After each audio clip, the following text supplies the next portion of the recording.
Hi friends, welcome back to our YouTube channel. ನಮ್ಮ ಉತ್ತರ ಕರ್ನಾಟಕ ಶೈಲಿಯಲ್ಲಿ ನಾವು ಮಸಾಲೆ ಖಾರ ಹೇಗೆ ಮಾಡ್ತೀವಿ, ಅದಕ್ಕೇನೆಲ್ಲ ಪ್ರಿಪ್ರೇಷನ್ ಮಾಡ್ಕೋತೀವಿ, ಮತ್ತು ಅದನ್ನು ತೊಗೊಂಡೋಗಿ ನಾವು ಹೇಗೆ ಖಾರ ಕುಟ್ಟು ಮಷಿನ್ ಒಳಗೆ ಹಾಕಿ ಹೇಗೆ ನಾವು ಮಸಾಲೆ ರೆಡಿ ಮಾಡ್ತೀವಿ, ಅದ್ರ ಜೊತೆಗೆ ಹಸಿ ಮಸಾಲೆಯನ್ನು ಹೇಗೆ ಮಿಕ್ಸ್ ಮಾಡ್ತೀವಿ ಅಂತ ಫುಲ್ ಮಾಹಿತಿ ಈ ವಿಡಿಯೋದಲ್ಲಿ ತೋರಿಸ್ತಾ ಹೋಗ್ತೀನಿ. ನೋಡ್ಬೋದು ನೀವು.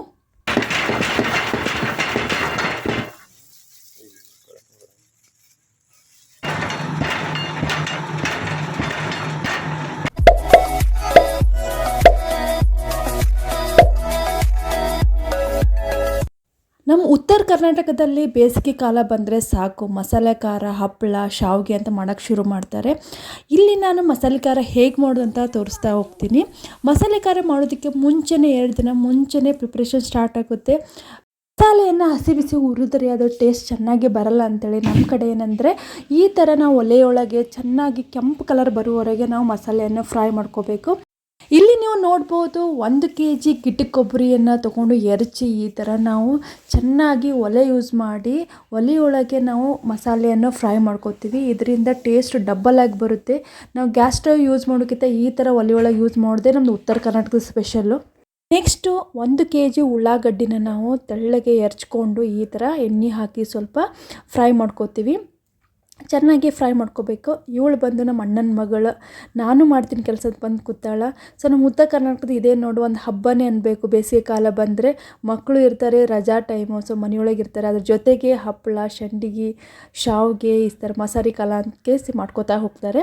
ಇಲ್ಲಿ ನೋಡಿ ಈರುಳ್ಳಿನ ಈ ಥರ ಕರ್ರಗಾಗುವವರೆಗೆ ಫುಲ್ ರೆಡ್ ಕಲರ್ ಬರಬೇಕು, ಆ ಥರ ನಾವು ಫ್ರೈ ಮಾಡ್ಕೋಬೇಕು. ಇದರಿಂದ ಅದು ಎಣ್ಣೆ ರಿಲೀಸ್ ಆಗ್ತೈತಿ ಮತ್ತು ಅದು ಮಸಾಲೆ ಫ್ಲೇವರ್ ನಮಗೆ ತುಂಬ ಚೆನ್ನಾಗಿ ಬರುತ್ತೆ. ಆ ಥರ ಸ್ಟೆಪ್ ಬೈ ಸ್ಟೆಪ್ ಎಲ್ಲ ಅಷ್ಟು ಈರುಳ್ಳಿ ಅಂದರೆ 1 kg ಈರುಳ್ಳಿನ ನಾವು ಈ ಥರ ನಾವು ಫ್ರೈ ಮಾಡ್ಕೋತೀವಿ. ಇಲ್ಲಿ ನೋಡ್ಬೋದು ಕೊಬ್ಬರಿದು ತುರಿದು ರೆಡಿ ಆಗೈತಿ. ಇಲ್ಲಿ ಈರುಳ್ಳಿನ ಅದನ್ನು ರೆಡಿ ಮಾಡ್ಕೊಂಡಿವಿ. ಅದೇ ಥರ ನಾವು ಶುಂಠಿ ಬೆಳ್ಳುಳ್ಳಿಯನ್ನು ನಾವು ಸೊಪ್ಪೆ ತೆಗೆದು ಅದನ್ನು ರೆಡಿ ಮಾಡಿಟ್ಕೋಬೇಕಾಗುತ್ತೆ. ಅದ್ರ ಜೊತೆಗೆ ಕೊತ್ತಂಬರಿ ಮತ್ತು ಕರಿಬೇವು ಎಲ್ಲ ಸಾಮಗ್ರಿ ಬಂದು ನಮ್ಮದು ಹಸಿ ಮಸಾಲೆ ಖಾರಕ್ಕೆ ಬೇಕಾದಂಥ ಸಾಮಗ್ರಿಗಳು. ಇದನ್ನು ನಾವು ಮುಂಚೆನೇ ಎಲ್ಲ ಪ್ರಿಪೇರ್ ಮಾಡಿ ಇಟ್ಕೋಬೇಕು. ಇದನ್ನು ನಾವು ಫ್ರೈ ಮಾಡೋದು ಬೇಕಾಗಿಲ್ಲ. ಶುಂಠಿ, ಬೆಳ್ಳುಳ್ಳಿ ಮತ್ತು ಕೊತ್ತಂಬರಿ ನಾವು ಇದು ಡೈರೆಕ್ಟಾಗಿ ಉಪ್ಪು ಹಾಕಿ ನಾವು ಮಿಕ್ಸರ್ ಜಾರ್ನಲ್ಲಿ ಹಾಕಿ ಹೋಗ್ತೀವಿ. ಇಲ್ಲಿ ನೋಡಿರಿ ಮಸಾಲೆ ಖಾರ ನಮ್ಮದು ಉತ್ತರ ಕರ್ನಾಟಕದಲ್ಲಿ ನಾವು ಮಸಾಲೆ ಖಾರ ಮಾಡ್ತೀವಿ ಅಂತೇಳಿ ಅಂಗಡಿಯಲ್ಲಿ ಹೋದರೆ ಅವರು ಅರ್ಧ kgದು 1 kgದು ಮಸಾಲೆ ಖಾರ ರೆಡಿ ಮಾಡಿಕೊಡ್ತಾರೆ. ಅವ್ರು ಕೇಳ್ತಾರೆ ಮುಂಚೆಗೆ ಎಷ್ಟು ಖಾರದ ನೀವು ಮಸಾಲೆ ಖಾರ ಮಾಡಬೇಕಂತ. 2 kg 1 kg ಅಂತ ಹೇಳಿದರೆ ಅದರ ಪ್ರಕಾರವಾಗಿ ಅವ್ರು ಎಲ್ಲ ಮಸಾಲೆಗಳನ್ನು ಹಾಕಿ ಕೊಡ್ತಾರೆ. ಅದು ನಮ್ಮ ಕಡೆ ಫೇಮಸ್ ಐತಿ. 1 kgಗೆ ಎಷ್ಟು ಹಾಕಬೇಕು, 2 kgಗೆ ಎಷ್ಟು ಹಾಕಬೇಕು ಅಂತ ಅವರೆಲ್ಲ ನಮ್ಗೆ ಕೊಟ್ಟೇ ಬಿಡ್ತಾರೆ. ಯಾವ ಥರ ಮಸಾಲೆಗಳು ಅಂತೇಳಿ ಅವರೆಲ್ಲ ಆಲ್ರೆಡಿ ನಮಗೆ ರೆಡಿ ಮಾಡಿ ಇಟ್ಬಿಟ್ಟಿರ್ತಾರೆ. ನೋಡ್ಬೋದು ಇದರೊಳಗೆ ಜೀರಿಗೆ ಇದೆ, ಸೋಂಪಿದೆ, ಹವೀಜ ಇದೆ, ಕರಿಬೇವು ನಾವೇ ಫ್ರೈ ಮಾಡಿ ಹಾಕಿದ್ದು, ಮತ್ತು ಗರಂ ಮಸಾಲೆ ಒಳಗೆ ಏನೇನು ಬರ್ತಿದ್ದಿಲ್ಲ, ಲವಂಗ ಇರ್ಬೋದು, ದಾಲ್ಚಿನ್ನಿ ಇರ್ಬೋದು, ಕಲ್ಲು ಹೂವು ಅಂತ ಬರುತ್ತೆ ಅದು, ಕರಿಮೆಣಸು, ನಿಮಗೆಲ್ಲ ಫುಲ್ ಡೀಟೇಲ್ ನಾನು ಡಿಸ್ಕ್ರಿಪ್ಷನ್ ಬಾಕ್ಸಲ್ಲಿ ನಿಮಗೆ ಡೀಟೇಲಾಗಿ ಬರೆದಿರ್ತೀರ. ನೋಡಿ ನೀವು ಮಸಾಲೆ ಖಾರನ ಮಾಡ್ಕೋಬೋದು. ತುಂಬ ಟೇಸ್ಟಿಯಾಗಿ ಬರುತ್ತೆ. ಇದು 2 ವರ್ಷ 3 ವರ್ಷ ಇದ್ರೂ ಕೆಡುವುದಿಲ್ಲ ಮತ್ತು ಕಲರು ಬದಲಾಗಲ್ಲ, ಅಷ್ಟು ಟೇಸ್ಟಿಯಾಗಿ ಬರುತ್ತೆ. ಯಾಕಂದರೆ ಇದು ಕೆಡುವುದಿಲ್ಲ ಅಂತ ರೀಸನ್ ಏನಂದರೆ ನಮ್ಮ ಕಡೆ ಇರುವಂಥ ಖಡಕ್ ಬಿಸಿಲು. ಈ ಬಿಸಿಲಲ್ಲಿ ನಾವು ಅದನ್ನು ಮೆಣಸಿನ್ಕಾಯಿನ ಒಣಗಿಸಿದಿರ್ಬೋದು, ಹಾಗೆ ನಾವು ಅದನ್ನು ಚೆನ್ನಾಗಿ ಸ್ಟೆಪ್ ಬೈ ಸ್ಟೆಪ್ ಏನೆಲ್ಲ ಫ್ರೈ ಮಾಡ್ಕೊಂಡಿದ್ದಿರ್ಬೋದು, ಮತ್ತು ನಾವು ಅಲ್ಲಿ ಖಾರದ ಮಷಿನ್ ಒಳಗೆ ಹೋಗಿ ನಾವು ಅದು ಖಾರ ಮಾಡ್ಕೊಂಬರೋದಿರ್ಬೋದು. ಎಲ್ಲ ಬೇಸಿಗೆ ಟೈಮ್ದಲ್ಲಿ ಆಗೋದ್ರಿಂದ ಅಲ್ಲಿ ಯಾವುದೇ ರೀತಿ ನಮಗೆ ಕೆಡುವಂಥ ಪದಾರ್ಥ ಇರುವುದಿಲ್ಲ. ಹಾಗಾಗಿ ನಮ್ಮ ಕಡೆ 2 ರಿಂದ 3 ವರ್ಷ ಇಟ್ಕೊಂಡು ಮಸಾಲೆ ಖಾರನ ತಿನ್ನುತ್ತೀವಿ ನಾವು.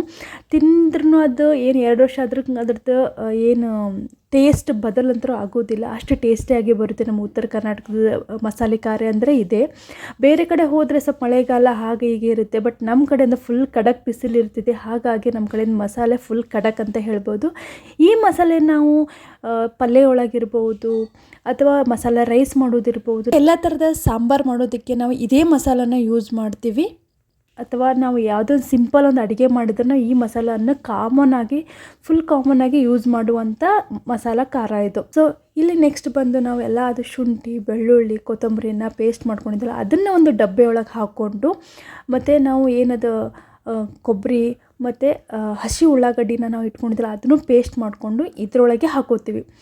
ನೆಕ್ಸ್ಟ್ ಇದು ಬಂದು ಗುಂಟೂರು ಮೆಣಸಿಕಾಯಿ. ಇದನ್ನು ನಾವು ಅದ್ರದ್ದು ತುಂಬು ಬಿಚ್ಚಿಟ್ಟು ಬಿಸಿಲಲ್ಲಿ ಒಣಗಿಸ್ತೀವಿ 2 ರಿಂದ 3 ದಿನ. ಅದ್ರ ಜೊತೆಗೆ ನಾವು ಬ್ಯಾಡಗಿ ಮೆಣಸಿಕಾಯಿ ಅಂತ ಯೂಸ್ ಮಾಡ್ತೀವಿ. ಇದನ್ನು ತುಂಬು ಬಿಚ್ಚಿ ನಾವು 2 ರಿಂದ 3 ದಿನ ಚೆನ್ನಾಗಿ ಬಿಸಿಲಲ್ಲಿ ಒಣಗಿಸ್ತೀವಿ. ಇದು ಖಾರಕ್ಕಂತ ಗುಂಟೂರು ಮೆಣಸಿಕಾಯಿ ಯೂಸ್ ಮಾಡೋದು. ಬ್ಯಾಡಗಿ ಮೆಣಸಿಕಾಯಿ ನಾವು ಕೆಂಪು ಖಾರ ಚೆನ್ನಾಗಿ ಕಲರ್ ಬರಲಿ ಅಂತೇಳಿ ಯೂಸ್ ಮಾಡ್ತೀವಿ. ಇವಾಗೆಲ್ಲ ತೊಗೊಂಡೋಗಿ ನಾವು ಒಂದು ಖಾರ ಕುಟ್ಟೋ ಮಷಿನಲ್ಲಿ ಹಾಕಿ ಕುಟ್ಟಿಸ್ತೀವಿ. ಇದು ನಮ್ಮ ಕಡೆ ಫೇಮಸ್ಸು. ಯಾವುದೇ ಒಂದು ಸಿಂಪಲ್ಲಾಗಿ ಕೆಂಪು ಖಾರ ಮಾಡೋದಿದ್ರು ನಾವು ಇದೇ ಖಾರ ಕುಟ್ಟೋ ಮಷಿನಲ್ಲಿ ತರ್ತೀವಿ. ಬೇಸಿಗೆ ಟೈಮ್ದಲ್ಲಿ ಮಸಾಲೆ ಖಾರ ಮಾಡೋರು ಜಾಸ್ತಿ. ಸೊ ಹಾಗಾಗಿ ಮಸಾಲ ಯೂಸ್ ಮಾಡಿ ಮಸಾಲೆ ಖಾರ ಅವರೇ ಖಾರ ಕುಟ್ಟೋರೇ ನಮಗೆ ಕುಟ್ಟಿ ಕೊಡ್ತಾರೆ. ನೋಡ್ಬೋದು ಇಲ್ಲಿ 2 ಮೆಣಸಿಕಾಯನ್ನ 2 ಮಷಿನ್ ಒಳಗೆ ಹಾಕಿ ಕುಟ್ಟಕತ್ತಾರೆ. ಇಲ್ಲ 5 kg ಮಸಾಲೆ ಖಾರ ಮಾಡತ್ತೀವಿ. ಹಾಗಾಗಿ 3 kg ಒಣಮೆಣ್ಸಿಕಾಯಿ ಯೂಸ್ ಮಾಡಿವಿ. 2 kg ಬಂದು ಗುಂಟೂರು ಮೆಣಸಿಕಾಯಿ, 1 kg ಬಂದು ಬ್ಯಾಡಗಿ ಮೆಣಸಿಕಾಯಿ. ಇವಾಗ ಇದು ಕುಟ್ತಾರೆ. ಜೊತೆಗೆ ನಾವು ಏನು ಗರಂ ಮಸಾಲೆಯನ್ನು ಫ್ರೈ ಮಾಡಿ ಇಟ್ಕೊಂಡಿದ್ದೀವಲ್ಲ ಅದನ್ನು ಇದ್ರ ಜೊತೆಗೆ ಹಾಕಿ ಕುಟ್ಟೋದಕ್ಕೆ ಶುರು ಮಾಡ್ತಾರೆ.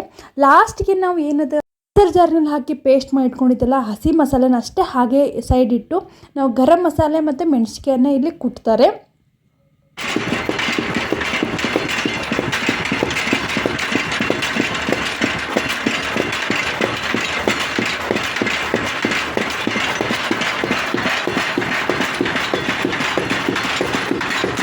ಈ ಥರ ಮೆಣಸಿಕಾಯಲ್ಲಿ ಕೈ ಆಡಿಸ್ಕೋತಾ ಎಲ್ಲ ಮೆಣಸಿಕಾಯನ್ನು ಪೌಡ್ರ್ ಮಾಡ್ತಾರೆ.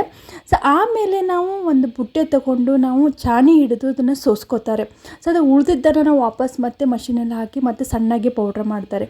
ಇದೇ ಥರ ಎಲ್ಲ ಪ್ರೊಸೀಜರ್ ಮಾಡಿ ನಾವು ಅನ್ನ ರೆಡಿ ಮಾಡ್ಕೋತೀವಿ. ಆಮೇಲೆ ನಾವು ಏನದು ಹಸಿದು ಮಾಡ್ಕೊಂಡು ಬಂದಂಥ ಮಸಾಲೆ ಒಂದು ಡಬ್ಬಿ ಒಳಗಿತ್ತಲ್ಲ ಅದನ್ನೇ ಇದ್ರೊಳಗೆ ಹಾಕಿ ಮಿಕ್ಸ್ ಮಾಡ್ಕೋತೀವಿ. ಈಗ ಚೆನ್ನಾಗಿ ನಾವು ಕೈಯಲ್ಲಿ ಮಿಕ್ಸ್ ಮಾಡ್ಕೊಂಡ್ಮೇಲೆ ನಾವು ಮತ್ತೆ ವಾಪಸ್ ನಾವು ಮಷಿನ್ಗೆ ಹಾಕಿ ಇನ್ನೊಂದ್ಸತಿ ಕೈ ಆಡಿಸ್ಕೋತ ಚೆನ್ನಾಗಿ ಕುಟ್ತಾರೆ. ಇದರಿಂದ ಮಸಾಲೆ ಫ್ಲೇವರು ಚೆನ್ನಾಗಾಗುತ್ತೆ, ಚೆನ್ನಾಗಿ ಮಿಕ್ಸ್ ಆಗುತ್ತೆ. ಕೈಯಲ್ಲಿ ನಾವೇನು ಮಸಾಲೆ ಮಿಕ್ಸ್ ಮಾಡಿರ್ತೀವಲ್ಲ ಅದು ಚೆನ್ನಾಗಿ ಮಿಕ್ಸ್ ಆಗೋಲ್ಲ. ಹಾಗಾಗಿ ಅವ್ರು ಏನು ಮಾಡ್ತಾರೆ ಮತ್ತೆ ವಾಪಸ್ ಮತ್ತು ಮಷಿನ್ಗೆ ಹಾಕಿ ಚೆನ್ನಾಗಿ ಮಿಕ್ಸ್ ಮಾಡಿ ಆ ಏನು ಮಸಾಲೆ ರೆಡಿಯಾಗಿರುತ್ತಲ್ಲ ಆ ಮಸಾಲೆಯನ್ನು ನಾವು ಒಂದು ಕವರ್ನಲ್ಲಿ ಹಾಕಿ ನಮಗೆ ಕೊಡ್ತಾರೆ. ಇದನ್ನು ನಾವು ಮನೆಗೆ ತೊಗೊಂಡು ಹೋಗಿ ನಾವು ಒಂದು ಬಾಕ್ಸ್ ಒಳಗಿರ್ಬೋದು ಹಾಕಿ ನಾವು 2 ರಿಂದ 3 ವರ್ಷ ಇಟ್ಟು ನಾವು ಸ್ಟೋರ್ ಮಾಡ್ಬೋದು. ಈ ಥರ ನೀವು ಮಸಾಲೆಯನ್ನು ರೆಡಿ ಮಾಡಿದರೆ ನಿಮಗೆ ಮಸಾಲೆ ಖಾರ ಕೆಡುವುದಿಲ್ಲ. ಯಾವುದೇ ಮಸಾಲೆ ಯೂಸ್ ಮಾಡೋದಕ್ಕಿಂತ ಮುಂಚೆ ನಾವು ಚೆನ್ನಾಗಿ ಫ್ರೈ ಮಾಡ್ಕೋಬೇಕು. ಇದರಿಂದ ಕಲರ್ ಮತ್ತು ಟೇಸ್ಟ್ ಬರುತ್ತೆ ಮಸಾಲೆ ಖಾರದ್ದು. ಅಮ್ಮ ಮಾಡುವ ವಿಧಾನ ಮಸಾಲೆ ಖಾರ ಹೇಗೆ ಮಾಡ್ತಾರೆ ಅಂತ ನಿಮ್ಮ ಜೊತೆ ಶೇರ್ ಮಾಡಿದೆ ನಾನು. ಇದನ್ನು ಡಬ್ಬದಲ್ಲಿ ಹಾಕಿ 2 ರಿಂದ 3 ವರ್ಷ ಯೂಸ್ ಮಾಡ್ತೀವಿ. ಇಲ್ಲಿ ಬಂದು 2 ಡಬ್ಬ ಬಂದು ಮಸಾಲೆ ಖಾರ, 1 ಪ್ಲೇನ್ ಪುಡಿ ಅಂತಾರೆ ನಮ್ಮ ಕಡೆ. ಅಂದರೆ ಪ್ಲೇನ್ ಖಾರದ ಪುಡಿಯನ್ನು ನಾವು ದಿನಮೇಕೆ ಬಳಕೆಗಾಗಿ ಯೂಸ್ ಮಾಡ್ತೀವಿ. ಈ ಡಬ್ಬದಲ್ಲಿ ಹಾಕಿರ್ತೀವಿ. ಆಮೇಲೆ ಕಾಜಿನ ಭರಣಿಯಲ್ಲಿ ನಾವು 2 ವರ್ಷಗಟ್ಟಲೆ ಇಟ್ಟು ಸ್ಟೋರ್ ಮಾಡ್ತೀವಿ. ಉತ್ತರ ಕರ್ನಾಟಕ ಶೈಲಿಯ ಮಸಾಲೆ ಖಾರ ನಿಮ್ಗೆ ಇಷ್ಟ ಆಗೈತೆ ಅಂತ ಅನ್ಕೋತೀನಿ. ಇಷ್ಟ ಆದರೆ ಪ್ಲೀಸ್ ಲೈಕ್ ಮಾಡಿ, ಸಬ್ಸ್ಕ್ರೈಬ್ ಮಾಡಿ, ಹೀಗೆ ನಮಗೆ ಸಪೋರ್ಟ್ ಮಾಡ್ತಾ ಇರಿ. ಸ್ಪೆಷಲ್ ರೆಸಿಪಿಗಳನ್ನು ತೋರಿಸ್ತೀನಿ. ನಮಸ್ಕಾರ.